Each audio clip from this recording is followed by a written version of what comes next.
You get that prompt, get very quick. And there it is. Not subtle. Got it. Nope, it's officially started now. So welcome everybody. We're back at it again, me and Chris, along with Kathleen and Emma, our two guests for today, two contributors to issue 12, issue 14, talking about editing. Issue 14 from May. Two contributors, and we'll start with a brief introduction. You know me, you know Chris. So Kathleen, you're here first, if you wouldn't mind saying a little bit about yourself and get things started. Yeah, thank you so much. It's really a privilege to be invited to have this conversation with you and with Emma. I really appreciate it. And as I mentioned earlier, when we weren't recording, the issue is really beautiful. It's just laid out so in such a lovely, flowing way. You know, I read through the entire thing and I was just taken from one piece to the next to the next. I loved how the work, the visual artwork was interspersed within the sections. And I really appreciated where my work was placed. It's actually a very big paper piece in real life. It's kind of, really, really pretty big and very awkward when I was making it, very awkward to handle it because I'm not a big person, but I do these big things.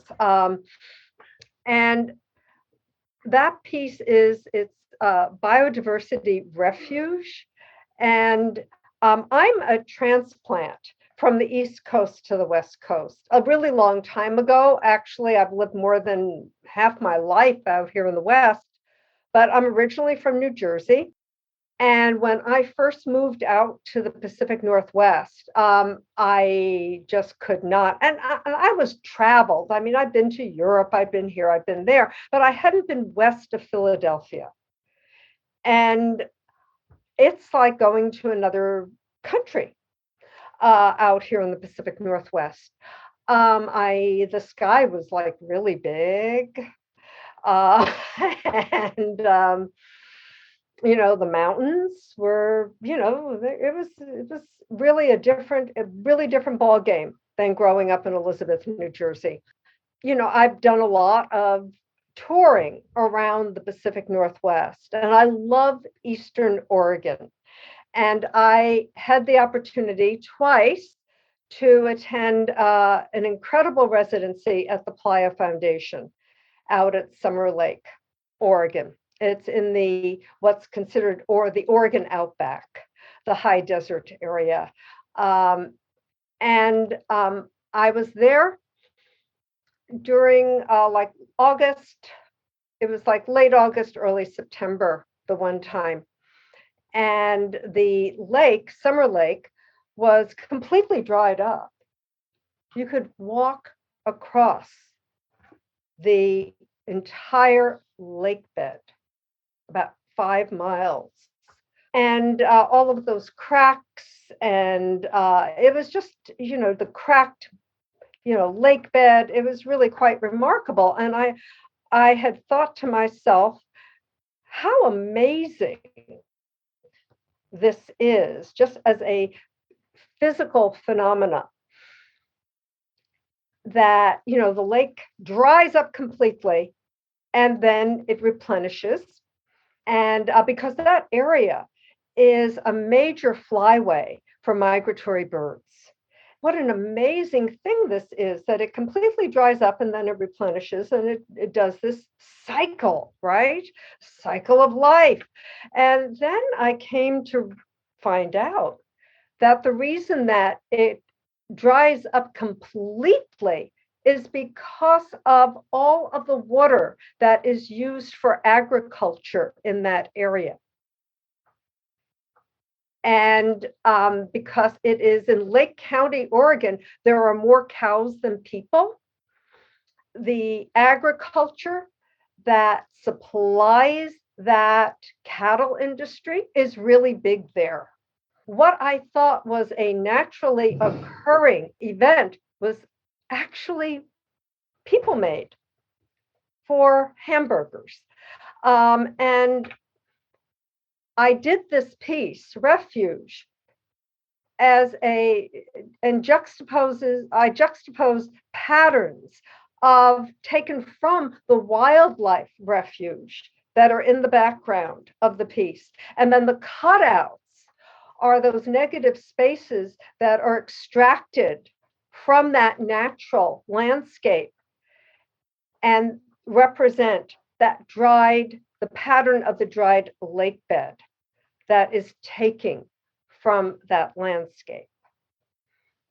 So that's a little bit about that piece. Thank you. Yeah, and one of the things, you're welcome. Yeah, one of the things that like stands out about it, I just had it up on my screen as well, is those cracked areas. So your eyes are kind of drawn into those areas, even though the rest of the piece is so lush and green and with the yellows and kind of the foliage, and get the feeling of that replenishment you were talking about. So yeah, it's an interesting piece. I'll post a link to it in our description as well, so you can get there if you haven't seen it already. That's I always like getting the a little behind the scenes. So yeah, we got kind of the place location on that one and some of the process, which is always interesting to hear. So thanks. And our other participant today, Emma. Hi, thank you. Well, first of all, Kathleen, I really loved your piece. I think it's really beautiful and you're clearly very talented. I love how in this journal, the visual art and the literary art go together. So my piece is called And She Asked Me, Have You Ever Been in Love? And this poem is about how the start of a romantic relationship is often so blissful and so euphoric that we often fail to see that this apparent perfection can be quixotic and fabricated. And as the relationship progresses, if the pair isn't meant for one another, then this masquerade begins to crumble. And with each successive stanza of my poem, the narrator, who is my 18-year-old self, begins to realize that her relationship was birthed from this idealistic sort of light, and that nothing genuine and long-lasting would come of it, and that she needed to end things with this person, or as the last few lines of my poem say, she needed to return their love seed and beg them to plant it elsewhere. So I often use poetry as a form of coping with things that happen. I write a lot of love poetry after breakups or after someone that I like doesn't like me back. You know, I kind of use it as my own personal diary that I then share with the world. Yeah, that's totally foreign to me, Chris. But you probably have no idea what Emma's talking about, I'm sure. So I feel like that has to. The word genre isn't strong enough. Coping mechanism, crutch, and therapy in my case. So I absolutely love that process. And I've gotten into some fun reflexive situations where the person saw the thing that was written about them, which added a new layer or maybe a new dimension to a relationship, or a chapter that wouldn't have been there, or maybe it's snuffed a chapter out. But yeah, that whole meta reflexive process of trying to explore relationships through writing is something very close to my heart. Yeah, I'm just having a bit of fun, Emma. I hope we didn't take that too seriously. That makes perfect sense. And what I one of the things that stood out to me about your piece was it does have that feel of like that journal kind of emotional impact, but the language of it and the presentation of the language is clearly not like what, I'm sure what you wrote in the journal is very different, and what gets written in journals is, is not this good in terms of the writing and the quality of the writing. So it still kind of had that feel of it, and that's very identifiable, but also it's very much extracted from that and taken somewhere else. Yeah, thank you. I definitely like using, I'll write down my thoughts about something that happens right after it happens, and then I'll sort of take those and try to make it into a more poetic piece sort of after the fact. But in general, when anything happens to me that is significant, good or bad, I'll just be like, oh, now I got to write a poem about it. Good, yeah. I'll tease my question for later on, but I think both of your pieces, even the one's visual, one's poem, I think they both apply to the question I have in mind for later. So yeah, that'll be interesting. Thank you both for giving us a little bit of insight into your pieces.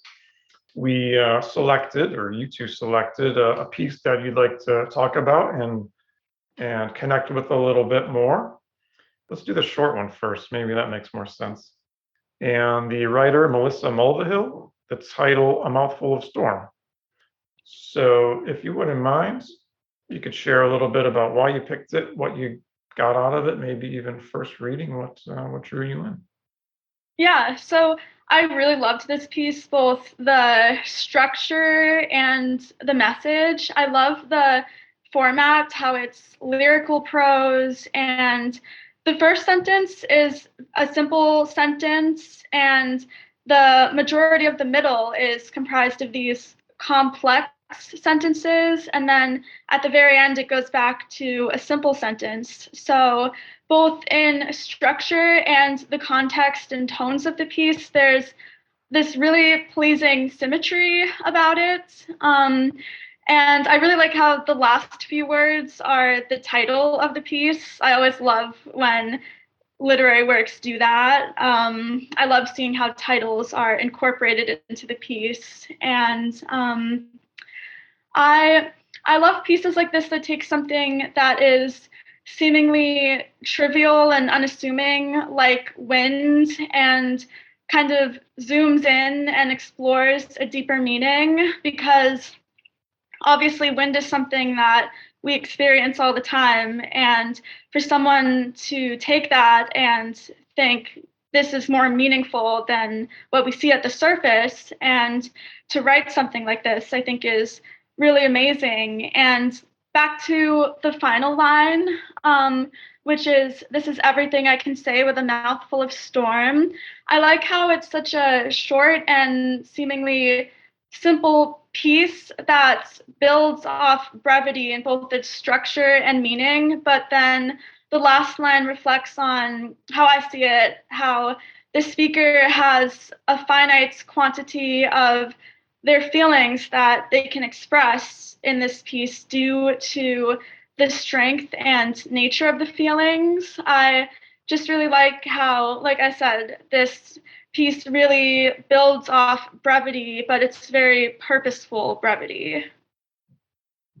Wonderful. Yeah. Thank you for adding those ideas in there. That's not even necessarily something I noticed quite so much in my reading was the structure. It's a block of text, one paragraph or stanza, depending how you want to cut it. But just like you said, first sentence short, last sentence short, and then lots of complexity in the middle. I'm going to have to consult my notes, but Kathleen, did you want to chime in or have any initial thoughts, particularly because they both have what I think maybe a little bit of an environmental itch to them, though the second one is much more in that vein. But Kathleen, any initial ideas? They do. That piece does reference the environment, and the environment as experienced by a self. I felt that it was very personal, and that line, "A mouthful of storm." I mean, you just can't beat that. It's so visual and visceral, And I think work that I am very attracted to is work that I can see. I did not pick up on the structure in the way that you're picking up on it because I'm not a poet. I appreciate, I'm a reader and a feeler of poetry, but I'm not a poet. But yes, that is it works. It's quite effective because it just captures you in that it's like a bullet point at the beginning, and then, or if we were with screenwriting, it's like a cold open and a tag, and then you've got, act one, act two, act three in between. It just plays out in that way that you get this entire story, and then there's a button on it. Love it. Emma, are you local? Do you know anything about Buffalo or Lake Erie or anything like that? I do not know. Yeah, so my relationship to this piece unfolded because I live right near Lake Erie and I live in Buffalo. So I'm always suspicious of local themed pieces. I just have this kind of allergy, partly because I had the experience that Kathleen had of going away. I moved to Beaumont, Texas for a long time, which wasn't like another country. It was more like another planet, but kind of coming and going and wanting to come home, and the things that are positive and the things that are negative. I'm always a little bit anxious when I see a local piece that makes local references. So I came in suspicious. So my first experience of the poem was, okay, there's going to be a local poet about local nature things. Then I immediately got into the imagery of the storm, and I figured out eventually, first read through, a mouthful of storm could partly be literal. This is somebody on a Lake Erie experiencing a thunderstorm rolling in, and they're actually kind of leaning into it, and the wind is blowing into their mouth, kind of breathing into them. And that's kind of electric. I love that. I'll admit that I think there's a lot of people like me who get high as a kite before a big storm comes, right? There's something electric and exciting, and there's an energy to that just I gravitate to. I'm not a risk taker. I'm not an adrenaline junkie, but that particular moment before a big storm is happening seems very rich and very pregnant. There's a lot of good stuff going on. I looked at lines like "old things are destroyed," and I nod and I said, "Okay, that's Circle of Life. That's familiar." But then we get to the dried up lake bed, and this reminded me, Kathleen, of you mentioning a dried up lake bed. This gives a little ecological edge for me because there are lakes in the United States right now that are drying up, and old mafia assassinations are being found. In other words, the mafia is now worried about climate change because it's revealing things, it's uncovering things from the past.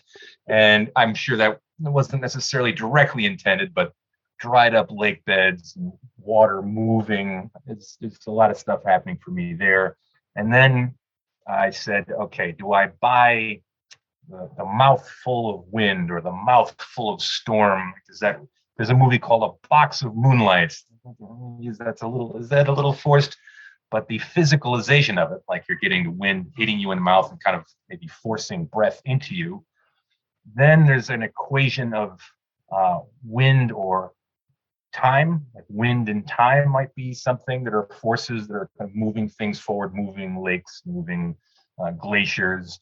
And so I got time, okay, wind. The wind is being breathed in and breathing itself. We got Brahma, the breath being breathed into is like the many versions of God. So there's maybe a little bit of a religious undertone, and I don't have to have it there, but the layers started adding up. Even though I came to it initially very suspiciously, I kind of felt one layer after a layer. And by the time I was done, it kind of hit me. And I was like, oh, hell, all right. I kind of want to go to Lake Erie right now. If there's a big storm coming in and lean into it. So the piece captured me that way, kind of seduced me, and it was great. I like that too. The breath thing is what caught my attention, but I think you're onto something. Yeah, because I mean there is creation and destruction. That goes back to the, like you're mentioning, mythological context. That's right there, in breath, out breath, creation, destruction. We got it. So yeah, I think those things, those elements are in there. if you want to make the connection. So yeah, I like that you mentioned that, because that's not something I noticed again on first or second read even. Yeah, I ended up, I had highlighted one sentence kind of midway, and this is it. I say, please carry me, but not forever. And they say, please understand that nothing gets made until all old things are destroyed. That hit me, even if it had not been partially italicized. That seemed like a very important and piece of dialogue in the midpoint of this piece, because it is dialogue. It's I say, and then they say, please carry me, but not forever. You know, I got to think of like, what does that mean? You know, but not forever, and that nothing gets made until old things are destroyed. That is part of the whole creative process. You know, it's for me, it's you know, it's rough drafts, it's those early sketches, it's those the impulse to create that often is a good beginning, but it's not the finished, it's not the completion, because it's very impulsive, it's a flash.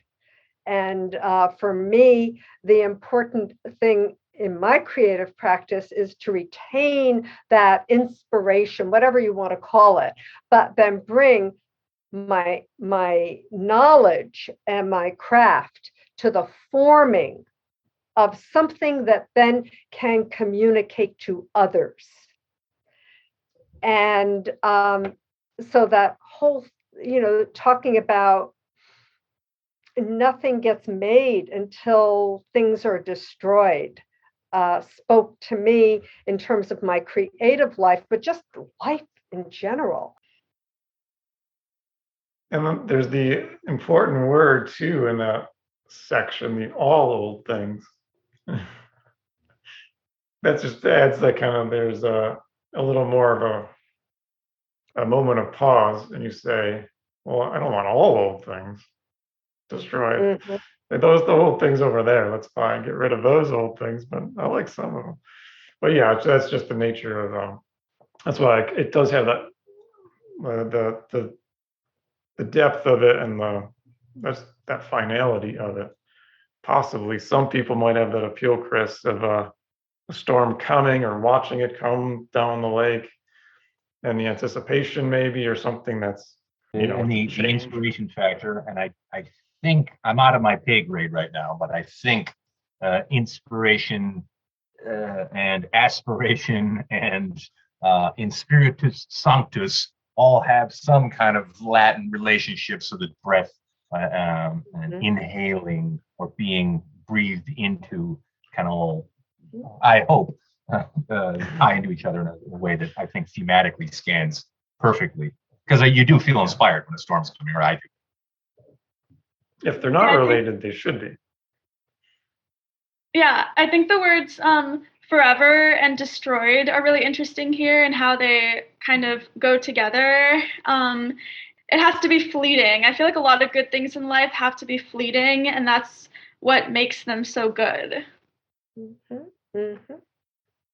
And there's that knowledge that they are fleeting that make them especially sweet. Yeah. Thanks for your thoughts on this one. Let's take a. Did you have something? Let me just as to bookend this. I feel generationally I have an obligation, being exactly the age that I am, 39 3/4, to mention the line from, I don't know who the band is, but it's a song called "Closing Time," which was the obvious successor to "Piano Man" by Billy Joel, which has the quote in it, "Every new beginning comes from some other beginning's end." And I felt that articulated more intelligently and thoughtfully here, even without the music. You ready for this? The band name, anybody know the band name? Semisonic. Ah, Can't stump me. That their only album ever. And we did not talk about this. Anything from them ever again. One hit wonder, 90s one hit wonders, can't stop me.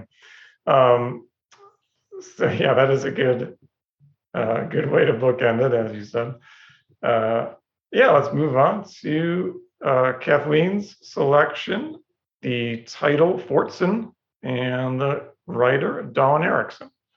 Dawn Erickson, yes. And before I go into that, I just wanted to say to Emma that I so enjoyed your piece as well, and the cycles that it depicted with wisdom, practicality, and an incredible generosity for both the lover but also the self.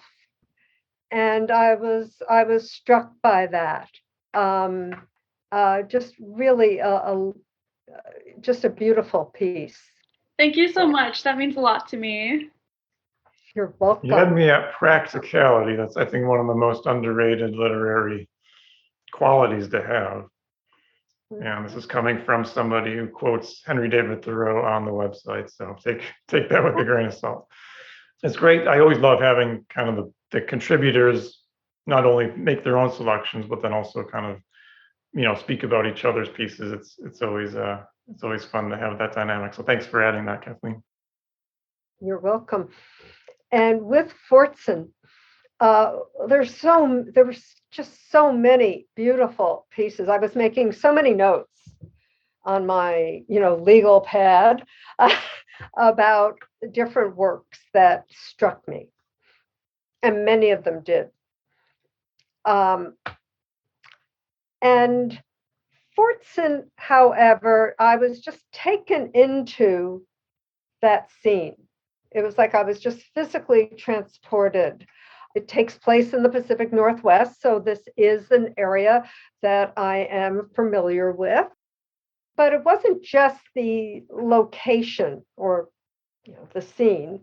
I was taken emotionally into that place, into a place of considering the past. Also, a little bit of a side note. I have an only child, a son. He's really old now, but he's still my kid. And when he was young, I just drugged that child all over the Pacific Northwest to have experiences and adventures. And we did. We drove all over the place, and we went to places like that and, scrambled about, finding treasures, leaving them there, but finding things. And so there was a bit of nostalgia for me in reading that. But that nostalgia went back even further because I started thinking about all of the stuff of my life, all the stuff of my family's life, the stuff of the culture's life. And what is that fascination that we all seem to have with that stuff? And I loved the one line where the son says, I just want to be remembered. It's just so straightforward. And then she says, it's an ancient urge to be remembered. Drawings on a cave wall, handprints on a rock, the urge to collect, preserve, and save, to group and label, equally ancient. What is it about making things? I'm a maker. I make these things.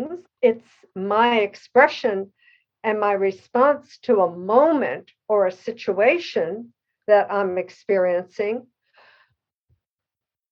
But is this how I'm remembered? There's this thing about, thinking about legacy And also I started thinking about all of those left behinds, because in this story, there's this old axe that then the kids find, and they do leave it and they cover it up kind of protectively. What is it about these left behinds? What is the real value of them to us? Is it that they then allow us to create stories, stories that edify and examine our lives? How does the past live through our stories? And how does that past actually help us to appreciate the now through a recognition of what was? I'm actually in the process of looking at a lot of this stuff in my own life, downsizing, all of that. And what is it about that is so satisfying? Getting, collecting this stuff, making this stuff that's so informed. And really, I built my life on it. And then the poignancy of looking at it from a vantage point and seeing it not as the thing, but as the feeling. Is that the real legacy? And can I then look at stuff and rather than coveting it, having to own it, can I cover it up with the moss as those children did and leave it, but take the story, take the feeling? So it was, I enjoyed the description of place. I enjoyed the story of the mother and the son, the friends, the adventure. What's the real heart of that piece, and why did it make me feel so emotional? It wasn't about the axe. So it gave me a lot to consider. Well, I will admit that I read this maybe 4 or 5 hours ago, and involuntarily wrote a thesis on it because it attacked me. This one started with an advantage. Immediately took me to a different place that wasn't local. So immediately I see the moss and the old growth trees of the Pacific Northwest. So it already had kind of captured me. But I was reading this in public, and I was right on the close to losing it. I almost was weeping by the end. So I have a lot to say, but Emma, you want to go first? Because I may I may kind of unspool. What are your first impressions, or what kind of thoughts do you have before I tear into this? Yeah, so I really loved this piece, and I think Kathleen has some really good, profound thoughts on it. I really like the first line and just the imagery of the trees. I think that this piece has some really stunning imagery that really pulls you in rather than feeling like fluff or being distracting, because I think sometimes, especially in prose, there can be too much description or a description that doesn't really add to the piece. But in this case, it felt very meaningful, and I wasn't sitting there thinking like, oh God, when is the description going to end? I just thought it was really beautiful.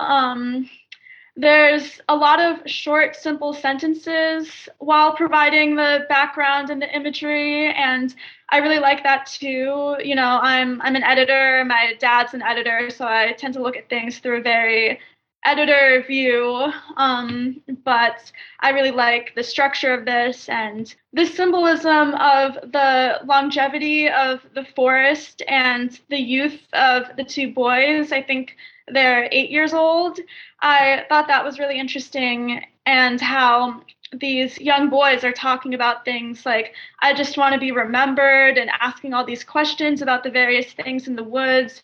They seem very precocious and like very wise beyond their years, the young boys. And I thought the imagery of the old destroyed doll was interesting, and I like how the author, Dawn, said that it probably belonged to a child who is grown up now and gone away from here. I thought that was really fascinating to think about. So all in all, I just thought this was a really, like, it's a simple piece, but yet it's so complex at the same time. It's simple at the surface level, but once you really think about it, it's very, very complex and very, has a lot of, leaves you thinking about your own life and your own place on this earth. Aaron, if you have some kind of a code, like you'll get a piece of paper to hold up if I go too long, because this one really attacked me. And if I get around school, it's like, all right, here's your 5-minute warning, buddy. So this had me because it's a foreign location that I've been to. So I have some sense memory of Pacific Northwest forests. So as soon as we're in the world of the old growth trees and the moss, right there.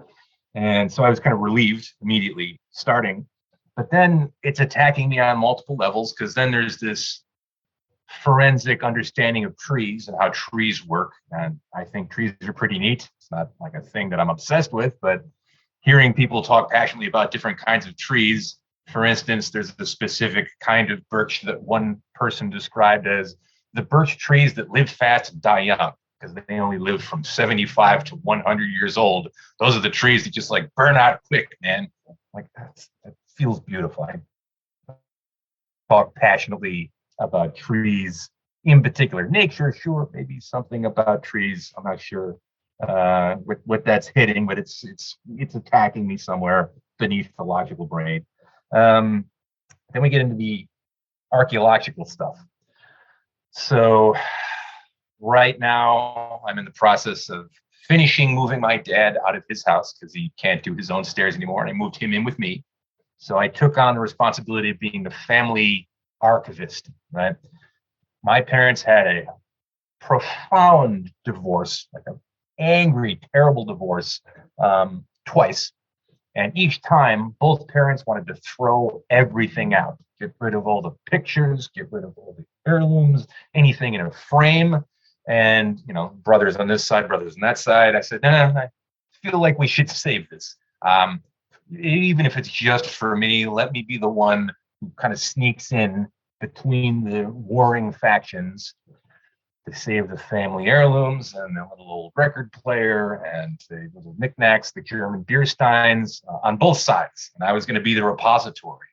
And that felt good because, all right, I know this stuff will be important for me in a very short period, maybe 10 or 20 years. I'll be glad I have this stuff. I've lived long enough to know how that works. And there was a line in here. It was, what's this? It's just plain old garbage. And that one, they hooked me, right? Okay. And the following line is, but wait 50 years, and then it will officially be an archaeological valuable artifact. And I know enough about an individual life. So as the family archivist who is in charge of the old Earl Garner records and my mom's Beatles records, I'm not worried about that they're valuable, because they're not. They're broken, but they're going to be valuable, so they represent something worth keeping. There's this weird sense of responsibility, though. Now I'm the family's museum keeper. I'm the one that has to be in charge of all the artifacts. And there's practical things. How do I store them without them decomposing? Because everything, like the saw, is rusting away and decomposing in real time. And I had a little light when they buried it. Maybe it'll be there for the next several generations. And then another part of me is like, it's also going to completely rust away and oxidize, and it'll be gone in several generations unless somebody puts it in a museum, which is an Indiana Jones reference, which hits another part of my brain. And Indiana Jones, there's a line in Indiana Jones, an archaeologist who says things has to be in a museum. The evil character in that movie says a line basically close to this. Here's a worthless watch. He's waving a little gold watch. He says, right now it's worth $25, but you bury it in the sand for 1,000 years, it becomes priceless. It's like, oh, hell, this is working on so many of these different levels. Then the owl hoots. Like, I'm getting into this philosophical mindset, and the punctuation of the owl actually spooked me a little. Like that moment where there's a parent and child, and my dad was great. He took me out of the woods and kind of took me on these journeys, both in nature, but also to be aware of archaeological, historical, family heirloom objects. Primed me for all that imagery. That owl spooked me. It just sliced through all the nostalgia and fun philosophical stuff.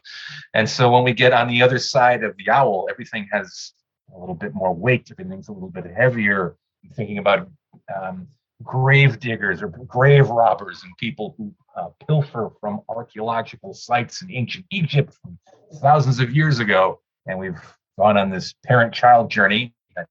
It's me. We've gone on this archaeological journey, like human history scale, but also individual family, what it means to have heirlooms and to keep heirlooms and to try to just have some continuity in an individual family within a few generations. I was exhausted. I got to the end of that and I was like, I need a break. I need to go outside and take a walk. So yeah, it was beautiful. It hit me on multiple weak spots. And I love it as a result of that. And that it didn't sneak up on me because I wanted to like it based on the Pacific Northwest imagery. It won me over there and it just beat me all the way down. And I was happy to have been crawling up the stairs by the end of it. That's so interesting that you had that journey. I wouldn't have predicted it. Like, that's the fun thing about hearing your reaction to some of these pieces that I don't know ahead of time. Like, this is one I wouldn't have thought that it just kind of hit all those different areas. But it makes total sense. Like Kathleen, the parent-child thing got me immediately because similar to Kathleen, my dad drug me all over the place into the woods and libraries and on adventures and scrambling up ravine faces. But this is a complete coincidence. When I was 9 years old, we had a kind of an old farmhouse and it had a barn. And I'm stomping around in the barn, just exploring. And I stomp on the floor and I feel something weird. And there's a samurai sword from World War II that the previous owner had scrambled back. And I discovered this artifact and my world just opened up. I entered into a fairy tale that, based on so many of the stories he'd been telling me, Indiana Jones and stuff. And so, yeah, the idea of finding an ancient artifact, imagining a whole history that you have no physical concrete object, like that really happened. That's amazing. Mm-hmm. Wow. I was hoping you'd get to the Indiana Jones reference, but you did. So that confirms my expectation. You knew I would go there. But I didn't know the samurai sword story. Holy cow. So yeah, I love You got it. That one's going to the kids. I know. The literal layers of it. We're kind of like peeling, digging, and we're finding out more about you as we go through it. I love that kind of connection because it just, even from the beginning of this piece, we have that ability to attach to it. I think it's like the first line gets us to engage, I think. I see a flash of my son's gray t-shirt as he veers into the alders before he is swallowed by their blotchy white trunks. We get enough visual imagery to attach to, but then, like you said, somebody's speaking about their son. It's probably a childhood-aged son. And then we get that line of dialogue, I want something of mine in a museum today. I hear him say over his shoulder. So we get that artifact, that desire to keep, desire to protect, desire to save, to preserve. Reading those two sentences, I said, okay, now I got to pay attention to this one, right? We got the nature, we got even arts. If it's a museum, there's kind of the artifact aspect of it. It's like, okay, this could go into good territory, I hope, and obviously it did because it's in here and it's published and we're talking about it. But just from those two lines, I'm like, this could be something, just that dichotomy.